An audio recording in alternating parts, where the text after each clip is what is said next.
Hey guys, and welcome back to Movie Files. Elliot and Morgan here to give you guys our review, our non-spoiler review for The Incredibles 2. And I mean, 14 years ago. I mean, it is insane. I was, not to give my age away, because I'm a dashy young fella, but 14 years ago, I was 14, and what were you? 13, 12? I mean, 12. It is just insane. 2004 is when this first movie... I'm going to just start off with saying The Incredibles is my personal favorite Pixar film, up to date. It's not mine, but I do love it. Right? I'm not sure about that. Really? We won't get into that. Okay. But anyway, I was super... If you guys seen our video for most anticipated films of 2018, this was like my number 4. Very excited about this film. We just recently watched the original last night.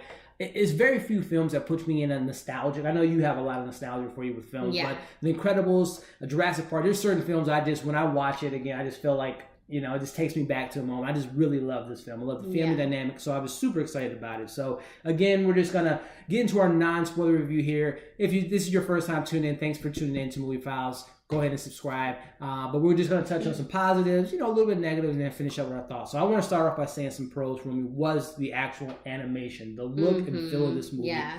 I mean, Pixar doesn't fail to surprise us. I mean, just recently with Coco in November, visually stunning. The use of color is just beautiful. Same goes with this film. Not saying that the first Incredibles looked bad, but I mean, it was 2004. It was 2004, You know, the animation wasn't as high and progressive as it is now, but the animation in this film is stunning. I mean, what did you think about just the look of them? Well, there were characters, I mean, most characters, like, they looked so realistic.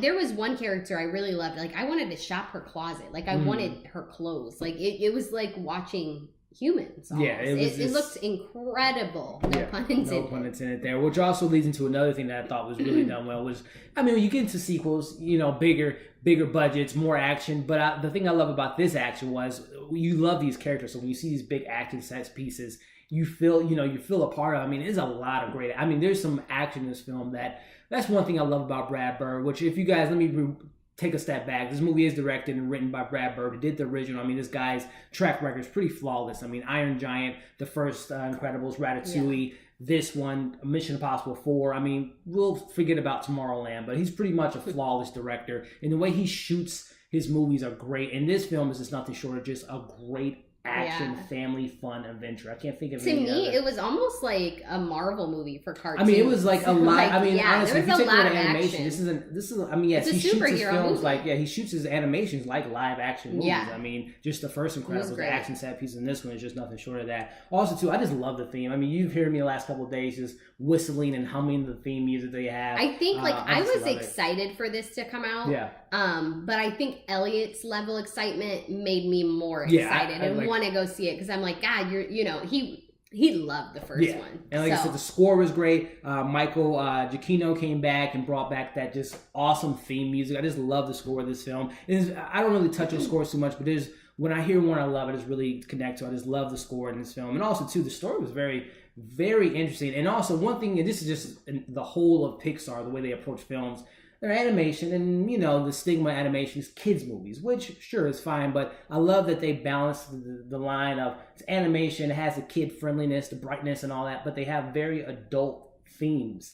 # woke AF. This movie was like, it was just so... Yeah, they had a very... It was very relevant to the times. I mean, how we're sucked into social media, and like there were lots of political things that were brought up in this film, which is very, very applaud to, again, Brad Bird and Pixar allowing them to take those... that reign, because again, these are kids' movies, and you want to appease the kids, but also the kids aren't taking themselves to the theater. Their parents are there, so they have to have that. The parents have to be intrigued. And I mean, this movie in particular is going to have even more of an adult audience because the first one came out 14 years ago. Exactly. I want to get a little bit into the characters too. There's some. The entire cast is great, but my favorite characters going into this new one from the first one was the mom, Elastigirl, and Dash. Those are my two favorite characters, and they were just my MVPs. Yeah. But also Jack in this movie, guys. If you love Jack in the first one, he gets more to do. You see it from the commercials. We uncover some new powers from Jack, and I thought he stole all the scenes. Yeah. But also too, there's some new characters they introduced that I really love. I just thought all around, this is what makes a really good movie is you care about the characters. They have interesting characters. Well, The Incredibles for me, like, family goals right there. Yeah. I freaking love them as a family. And it's weird because it's like cartoons, but they mesh so well together. Yeah. And same for me, my favorite character is Dash. Oh yeah, Dash is great. He's got the funnies he all has day. The great quick lines. Obviously he's quick. But I love Dash. But also, too, they gave more character development to Violet, the daughter in this film. She had a little storyline of her own. Also, I'm a big Samuel L. Jackson fan, so whenever we hear more Samuel, Frozone has a lot more to do in this film. So I love that we get our huge ensemble cast that we're used to as far as the family. Everyone brings up, this is the Fantastic Four we've been looking for. This is an X-Men movie. But I just love the ensemble that we get with these films. I just really love the fun. Like, it's a fun entertaining movie, guys. Like, I'm telling you, if you love the first Incredibles, you're going to love this one. As far as negatives, and you brought this up, it felt during a little the long. movie, it felt long. Like, it was 2 hours. So I thought it was a little too long. But I usually always say that about a movie that's anywhere over an hour and a half. You thought it was going to... I was fine, because I was just so involved in the movie and the story, but I did feel like it was obviously a little bit long. It was a little lengthy. Although the movie theater was filled with children, and there wasn't any like kids acting crazy, like a couple babies screaming every now and then. Well, there were babies crying, but they're like infants. But like there weren't any kids, I don't know.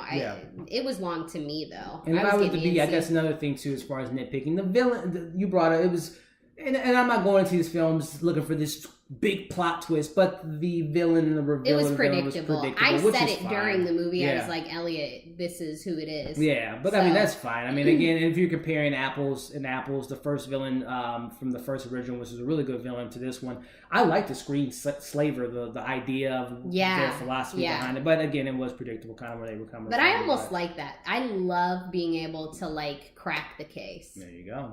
Well, with that being said, guys, kind of overall thoughts. It's 14 years in the making. Animation takes number one. I mean, it takes a while to shoot animation. We know that for first and foremost. But I think this is worth the wait. Is it better than the sequel? Like I said, The Incredibles is my favorite Pixar. I have to see this a couple more times, but I can tell you guys right now, it's in my top probably 3. To me, it was better than the original. I'm going to call that. I love The Incredibles 2, guys. Yeah. This was a really great film. I think it's worth the wait. Just the fact that I'm thinking about, is it better than the first? This tells you something.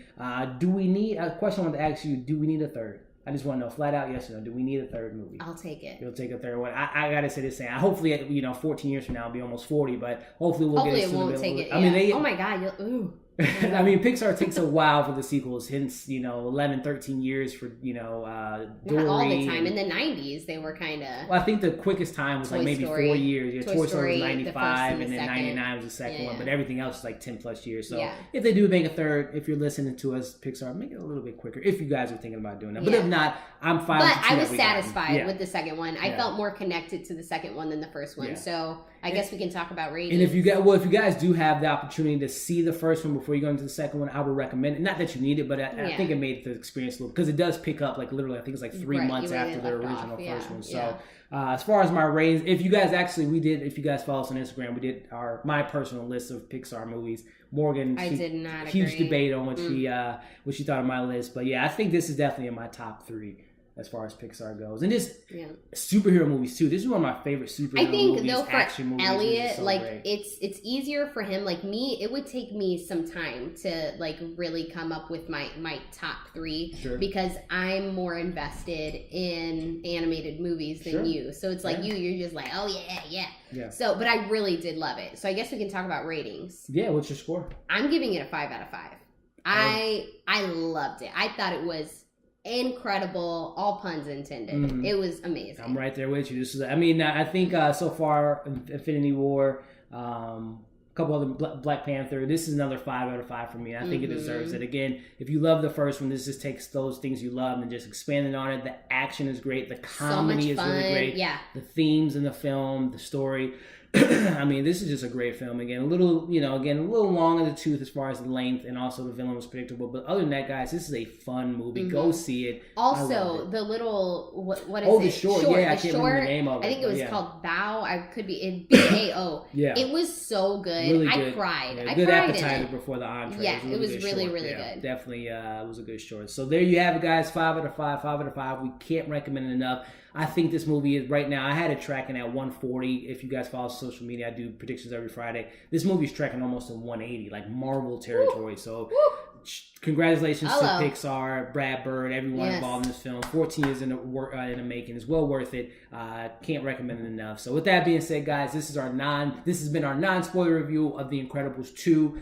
Go check it out. Let us know in the comments what you guys thought of the film. Let us know also that little eye that pops up. What is your favorite Pixar movie? Let us know what you love, what you loved about it. Give us your rankings if you guys feel like making the list. And check out our list on Instagram to see what I thought of kind of my list of Pixar. So, as always, guys, like, share, comment below. Again, subscribe to our channel. We'll be back with another review probably next week. We got Jurassic World Fallen Kingdom on the docket, so we'll be giving you guys that review soon. So, as always, we appreciate the support, and we'll see you guys on the next video.